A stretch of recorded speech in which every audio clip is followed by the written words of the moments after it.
26 मधून एक मोठी अपडेट समोर येते।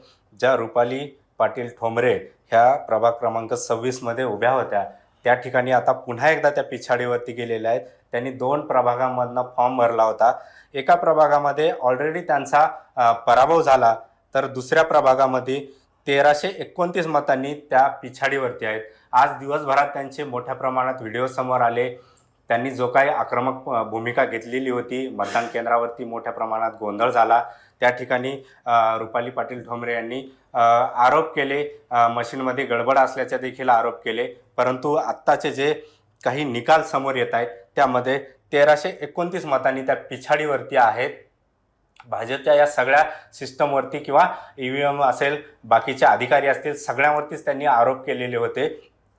बऱ्याच वेळ त्यांच्या वार्डातली ही मतमोजणी थांबवून धरलेली होती। जवळपास 2-1 तास ही मतमोजणी थांबवली गेलेली होती। रुपाली पाटील ठोंबरे ह्या प्रचंड आक्रमक झालेल्या पाहायला मिळत होत्या, परंतु त्यांचा एका प्रभागामधून अगोदरच पराभव झालाय, तर दुसऱ्या प्रभागामध्ये देखील प्रभाग क्रमांक 26 मध्ये त्या पिछाडीवरती आहेत। एकूणच म्हणजे तेच आपण मगाशी बोललो तसं सोशल मीडियावरती हिरो असणारे निवडणुकीच्या मैदानात मात्र झिरो ठरताना दिसत आहेत। ज्या पद्धतीने रवींद्र धंगेकर हे सोशल मीडियावरती ॲक्टिव्ह असतात, मात्र त्यांच्या घरात पराभव झालाय। रुपाली ठोंबरे पाटील ह्या देखील मोठ्या प्रमाणात ॲक्टिव्ह असतात, माध्यमांशी संवाद साधतात।